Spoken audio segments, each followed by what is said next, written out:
Even when I was working, I visualized that I was going to be a chief press secretary to the Abia State governor. Before it happened? I'm not joking. You had the indecision, like you had the feeling.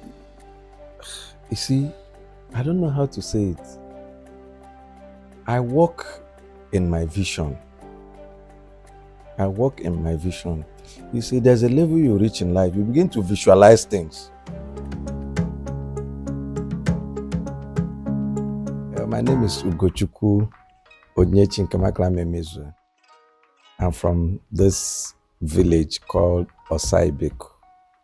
Most times we call it Osaibeku, ancient kingdom, in Umuahia, North, Abia State. I schooled here, especially at the primary level at Ezia Mambaja Community Primary School. Then my secondary school was at Ibeku High School. Then I did my higher level at Federal School of Arts and Science, Aba. And also, after that, I went for my university degree at Abia State University. That should be way back. I graduated in 1992, and I read English and literature. And from there, I've moved on to my youth service. From my youth service, after my youth service, I work with, how would I call it, lesser printing, newspaper houses. Especially we call it Todai in Ibadan, where I served as a reporter, sports reporter. Then from there, I moved to Lagos, Diet newspaper. Today is Daily Independent. I also served as a sports reporter. Then from there, I came back to Ibadan again to work with Galaxy TV as a reporter, sports reporter. From there to political editor. Then I moved to Lagos again on demand to DBN Television. I worked there as a presenter, worked there as an assistant editor, then moved to Abuja DBN to become the bureau chief. After some time, I came back to Lagos to become the news manager. From there, I moved to Silverbird Television. Yeah, laughing. Yeah, from Silverbird Television, from assistant editor to news editor, then manager news. From there, I moved to TV Continental. There, I became the manager current affairs. It was from there that I came back to Abia in 2009 to become the special advisor to the then governor, Senator T.O.G., as media advisor on electronic media. From there, I rose to be the chief press secretary. That government left. Under Ugochukwu Emezue, I became special advisor again, then commissioner for documentation and strategic communication. So today, I can see myself as a media consultant, having left government work. So you've worked in several places and you've gathered enough experience that those of us who are young persons should be able to learn from, and it will help us to the journey of life. Because you've got a lot of experiences to work in several places. That's good to hear. So interesting to know all of those things.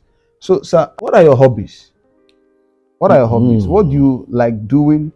What are the things you do with joy, excited, even when you are not paid for doing them? I like singing. You like singing? Yes, a lot. And right from my childhood, God has given me that talent of singing. So that's why even in my secondary school, university days, I had been in the choir. I've led the choir in Abia State University. I led the All Saints Redemption Choir before I left. Then in Lagos, in the Redeemed Christian Church of God, where I also worship before coming back, I've been in the choir. So even back home here in Kenan Gospel Center, where I also, worship, I'm in the choir. So I sing so much, and I like reading newspapers, and I like watching TV. Wow, that's fine. Yeah. And it appears that you are kind of always being given a leadership position in wherever you go. Because the things you mentioned has always centered on leadership. Absolutely. Now, even in church, they got to a point they make me a leader of a choir. You directed them right. That's so good. Maybe because of your hobbies. Because anyone who learned that those who read, they're always leading. Absolutely. When they lead. So that's so good to hear. You've kind of told us step from succession to succession, the things you've done from one kind of work, but has centered on press, media, and all that. But would you define your life as, are you a politician? Very big question. Very big question. Following your trajectory and down to becoming a press secretary to the former governor and all that. Very big question. At times I ask myself, am I a politician? I will not say I'm a politician in the day-to-day politician you know today. Rather, I see myself as a young professional in government. A young professional in government. And by being in government, I've come to also see politics as part of my life, but not like your regular politician. So I can't put myself in the mood of a complete politician. I would say by association. But I can't come out today and say I'm a politician. But people like to refer to me as a politician. But there seems to be a line between you being a politician and a professional. Because it's a calling to be a journalist, which I am, which I know true and true, I'm a journalist. So I happen to find myself in the midst of governance. And most times people mix it up. When you see yourself in government, you know, naturally people believe that, oh, you are a politician. No, you can be an administrator, can be a young professional in government, and by so doing you are growing. So I don't even like the word politician most time. It makes people, there's no person that is a professional politician, except those who believe that they are born to contest election every time, whether they fail or they don't fail, they will still come back and contest until probably they die. In the rich sense, I don't see any person as a politician. Nobody is born a politician, but man is a political animal. Wow. That's great. There's a little politics in everything you do in your day-to-day life. So some people come in there, now let it out, as in take it up and say, oh, this is what I want to be. This is where I found myself. But in the real sense, if you look at most of the people that found themselves in politics, they have a second address. They have other things that they were doing before they come into politics. So mine was as a result of being called to serve my state. So I didn't wake up one day and say, I want to go and contest election. In the real sense, those are the people I can even address as politicians. Those who wake up and say, oh, you see, I'm going to contest election. I'm going to be a politician from this month to this year. I'll keep contesting election, whether I'm failing or not, till probably they are tired. But if you just come in, either by virtue of being asked to come and serve your people, you discover that you just serve, and when it's time to bow out, you bow out. So, well, this is really a paradigm shift. A lot of people has looked at you as a politician, thereby interpreting you with that, from that angle, that this man is just a politician, whatever thing he's doing, they never, except someone maybe listening to this now, you can now begin to have a change of thought about who you are. Absolutely. So, well, because I've, even in my line of questions, I kind of tell my question towards that I'm going to meet a politician who is having been in government, and of course by association, there's nothing a politician can do that I cannot do. But I cannot call myself a professional politician. All right. So what came about you being in the political terrain? What came about it? Well, how did that come? Because a lot of people, some people are, they just believe they are born to be politicians. Absolutely. Having the passion right from birth. Maybe some people, when they are giving birth, they're like having aspirations. Absolutely. See themselves, dream about it. Like people say, I have the dream to become this. So they work towards it. And that led the direction of what they become. Absolutely. So what came about yours? Well, mine is by virtue of my coming back to come and serve in this state as a media advisor to a governor. who God, our path crossed, and he felt that I can be of good support to his government. So that's why I came back. And of course, in the line of duty, my job description has to do with media. Media. Yes, advising the governor on media matters, making sure that the governor is seen in the real sense of being projected, not just locally, at the national and international level. So more or less a public relation officer to the governor, making sure that everything he does is seen all over the nation and globally. So that's how I came into politics. So I didn't just wake up and say, oh, I'm coming down to come and contest the election. No. If you leave me, I wouldn't have even come. Okay. Because naturally, my heart desire had always been to make a name in the media circle. I remember an interview I granted some years ago. Mine was to be like the Larry King of Nigeria.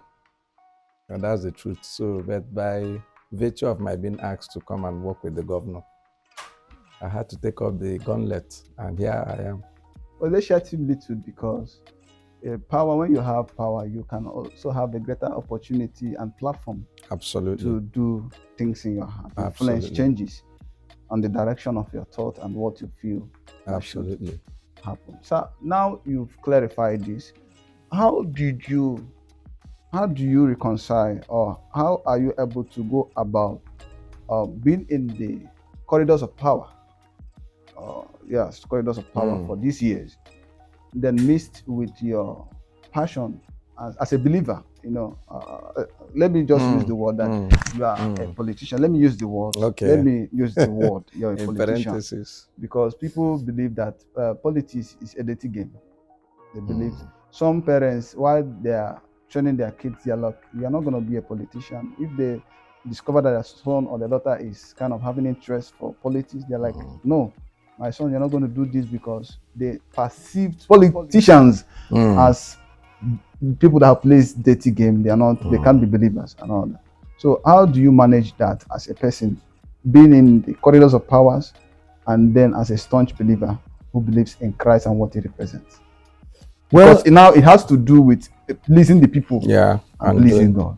Well, I also believe that if you are called to serve, especially in a government that is also serving the people, God is also using you to serve people. I don't know if you're getting me. Yes. Since I started growing up, I don't take alcohol. Okay. As a matter of the fact that I'm born into a Christian family and being somebody who believes in God. Do you understand? Yes. So going into government, where those things are plenty, it didn't change my perception that, look, this is not where I belong. I don't know if you're getting me. Yes. So till today, I still maintain that which I believe. And even while I was in government, things that has to do with God, in fact, was much, much stronger, because I now use that opportunity of being in government to support my local church, support most churches. I can remember most churches around me that I cannot mention their name, that have invested so much while I was in government.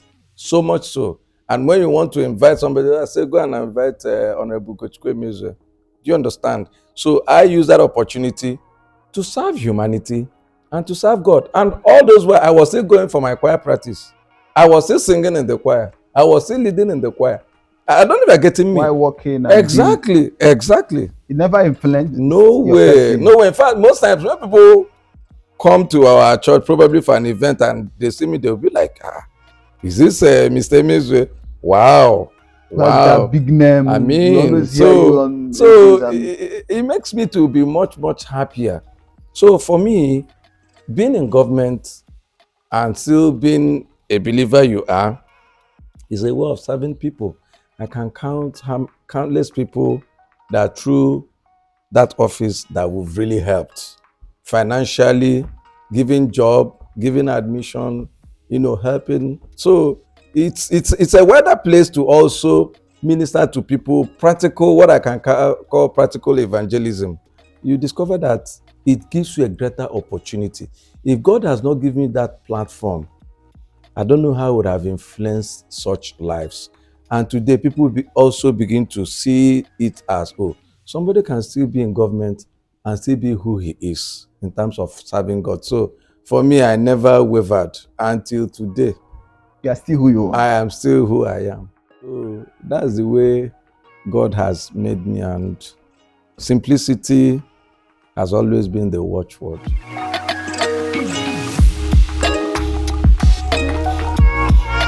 Sir, you worked with the past governor. Yes. A governor before the past governor. That's Senator Theoji. And Dr. Okezie Ikpeazu. Okay. Then you were working with them. What would you say generally about your service there? Top notch. You said top notch. Because I remember when I came to work with Senator Theoji, the then governor, I wasn't his chief press secretary. And you see, when you carry a lot of grace with you, God will always, announce you. So when I came, I was special advisor on media, but you have the chief press secretary, who is more or less like the big person in the media, who controls virtually everything in the media. But I told myself, I've reached a very big height in Lagos. When you attain the height of being a manager news, a bureau chief, more or less like the general manager of a station, and of course, that is the biggest you can play in the industry. And I told myself that I must prove to these people that I have all it takes to go bigger than they see me. No, they know me. This person, we used to see you on TV from Lagos, blah, blah, blah. But I told myself I wasn't going to be seen in that mode of, a celebrity has come. Because when you see yourself as a celebrity, you may not achieve what you want. And I had to calm down, came out with some ideas that will make the governor actually know that he didn't make a mistake, asking me to come and work for him. So I started doing some programs on TV, on radio, granting interviews, going to Lagos, even on my own. Most times I use my money to do these things to prove to him that, look, you really came to say this person is not just an ordinary person around you. And at some time they started to notice, like, wow, this guy, there's something different about you and others. And before you could say Jack, the balance started tilting towards me. Everybody was talking about me, like, this person, we must give him something serious to handle so as to manage the media. And so that was how I was made the chief press secretary. And the position of a chief press secretary is so powerful. Very, very powerful. You are the closest person to the governor. Anywhere he's going, you are there. Anything, you are like his mind reader. You can always interact with him. He can always call you. So he brought me closer to him, and to the glory of God, that was how we worked. Wow, that's good. Do you think that anywhere they are now presently, they are happy with you? Definitely they are, because you see, one thing that has to do with governance is loyalty. Okay. I don't know if you're getting me. You have to be loyal. And not just being loyal, always interact with them. Let them know that you can also serve them. Take, for instance, when Senator Theoji left as the governor, became the senator. I do a lot of programs on radio. I still talk about him. I still defend him. I still publicize what he's doing in the Senate, not minding the fact that I was still working for another governor. So just like Okezie Ikpeazu, I still interact with him today because he knows what I did for him and what I can also do for him. So it's loyalty that matters. They know that if they wake up and say, hey, this person is actually my boy, so they have to, because in fact, most times I became the face of the last administration of Dr. Okezie Ikpeazu, because virtually on daily basis, I'm on radio defending Dr. Okezie Ikpeazu, and people begin to feel that, that this person must be the closest person to the governor. If he's taking any decision, it must be Ugochukwu Emezue. So when they see me on the road, they will say, go and tell your governor, tell him this, so I'll just laugh. Inside me, I'll just laugh because they don't understand. Because they hear see you all me, the time. hear me. Do All you know that most times when I defend the governor on radio, I don't actually speak with the governor.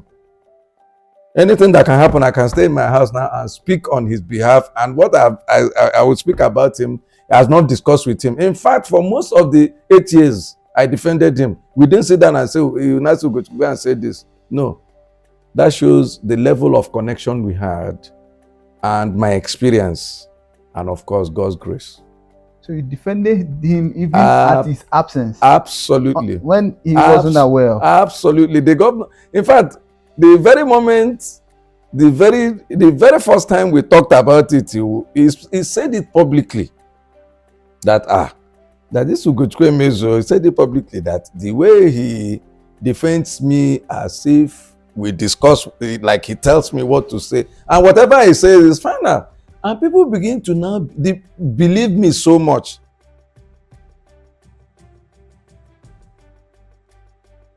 Does it mean that all these years, when you go there to defend him and talk good about him, there are no bad things you know about the governor, your master? There are no things you think he wasn't getting it properly.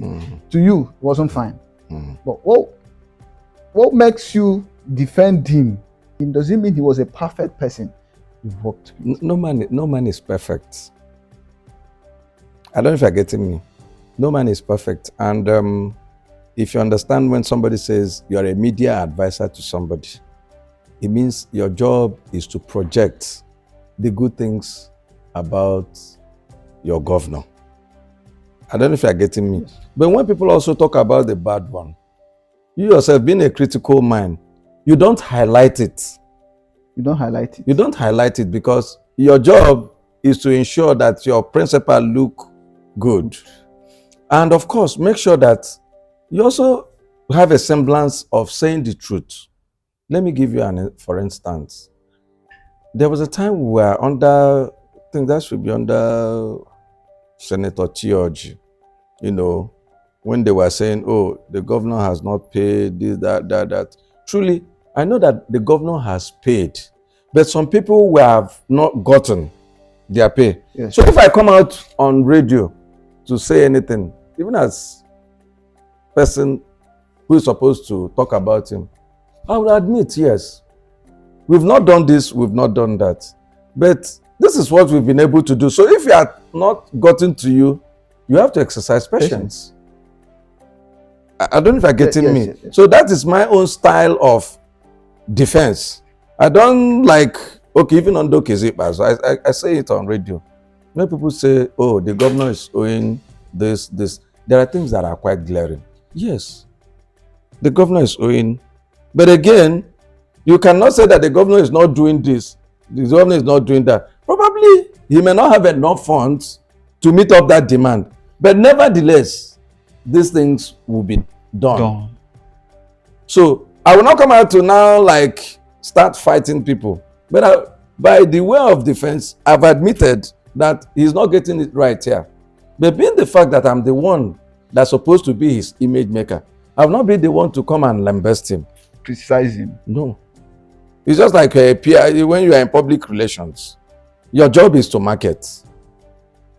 Your job is to market your principal, especially highlighting those ones that are very, very significant. They say charity begins at home. Your time in government. Are there practical examples of people or in the community we are in presently that your being in government has affected their life? Seriously. Most times, you don't blow your trumpet. But one of my teachers, when I was in Abia State University, said, if you don't blow your trumpet, it will rust. I don't know if you're getting me. If you don't blow your trumpet, yes, it will rust. Yeah, tanchara in Igbo. Yeah. So most times, to the glory of God, I know how many people have given jobs who are still in government today. I know people have paid their school fees, countless. I know people have given admission. I know people have assisted in several ways. But it's not something you now use your bell and be, you know. So that's why most times you allow God to take all the glory. Because at the end of the day, you look back, not just assisting people, even in my community, I have attracted road projects. If you are going from this place to Uziosa, yes, that road that you are seeing, yes, I attracted it to the community. Wow. Under Senator Theoji.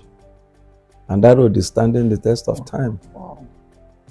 Our community, the 3 S's you are seeing, by the grace of God, is by my own instrumentality. Wow. I don't know if you're getting me. To the glory of God. And today, everybody in the community were happy. In fact, other communities are now coming to say, it's only in Osa that we have 3 autonomous communities. Mm-hmm. How did you people manage to do it? Even at that Mbaja, the what do you call it? That transformer that is there. At Mbaja. That place. Yeah. I attracted it. So a whole lot of things, and is countless. There are too many. There are too many, to mention. Sure. But I know that I've helped a whole lot of people. But especially in the household of God, because that is where I consider as my constituency. The household of God. And I don't wait for you to like, come and beg me. Most times I will stay with my wife, who look at it and say, okay, let's help this person. And we will agree, and that's how we do our things. And at the end of the day, when you do it, people will be like, wow, I didn't ask for this, I didn't bet. I know how many people I gave appointed position in both the previous and last administration. So they are so numerous. But again, you know that when you are in a society, you will not please everybody. That's true. So I also have to be sincere. It's not every person that approached me to help that I helped. Because most times those help does not come handy. Because probably they see you talking on radio, they believe, Mr. Emezue, if you just now go, just give you a job. He has everything. They don't know that you also go and be begging. You'll be begging for that to happen. Exactly. So when it doesn't happen, don't mind him. He doesn't want to help us. That Shebi is in government, but they will not understand. But I thank God, that God knows our heart, as a family. If we have opportunities, we use to help people.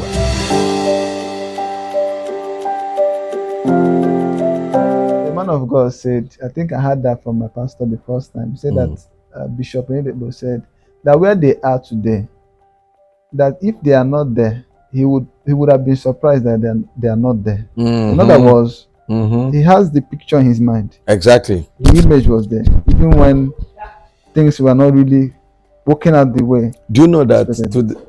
I'm not lying. Even when I was working, I visualized that I was going to be a chief press secretary to the Abia State governor. Before it happened. I'm not joking. You had the indices, like you had the feeling. You see, I don't know how to say it. I walk in my vision. You see, there's a level you reach in life. You begin to visualize things. You tell yourself, this is where I'm headed. So, and in that my little vision, I was telling myself that, all those ones who are chief press secretary, if I happen to be a chief press secretary to the governor, that I'm going to be, and true. It happened. Wow. So there's power in our mouth and in our imagination. Yes. That's great. So I plan to be the Larry King of Nigeria. Well, I don't know how God wants it to happen again, but if I have opportunity, I would like to be in the media. In the media? As in the big time presentation. That's what I love doing, interviewing people. But do you have a political mentor? Do you have someone that inspires you? Though you said, do you have political mentor? Let me say that I have 2 people. Okay. The former governor of Lagos State, Fashola. Yes. Senator Theoji. Yeah. Fashola really encouraged me when I was in Lagos. I was very close to him. And of course, he made a whole lot of impact on me. Even when I got this appointment and I came back, I came to Umuahia. I saw my pay. I saw my salary. I was like, wait a minute, what is this? So I now had to call him. I remember calling him and say, Your Excellency, because it was one of the people that encouraged me to come. I said, see what they are. I don't forget that. I said, Ugochukwu, hang in there. That the future is bright. Okay, the salary was poor. Very, very poor. And I wouldn't want to mention it. Truly. It's the most time when people stay outside, they believe that, an appointee ends this, ends that. But the only thing is that if you know your worth, if you are creative, do you understand? Especially for some of us who are in the media, where you have your program, you have opportunity to market the governor, and through there you have your breakthrough in terms of your allowance, But in terms of what they give you at the end of the month, it's not commensurate. No. So and whoever that is watching will know that who have also tested government appointments will know that what I'm saying is true. But again, it exposes you. The knowledge. Oh, knowledge. It gives you opportunity. And of course, it gives you favor. Do you understand? There are things that people do for you that money cannot also buy. Right. But because you're in that office, they will come, I want to bless you. I want to give you this opportunity. Do you understand? So you shouldn't discard an opportunity to work where you're going to meet people of different kinds. Absolutely. Basically because of the salary. No, if it is salary, I can tell you that what I was earning from the last place I worked as a manager news was higher than my salary when I came to Abi. And anybody who is watching me, who is also working in Abia, who has worked in Abia, will know that what I'm saying is true. But in other states, I think it's much, much higher. Much, much higher.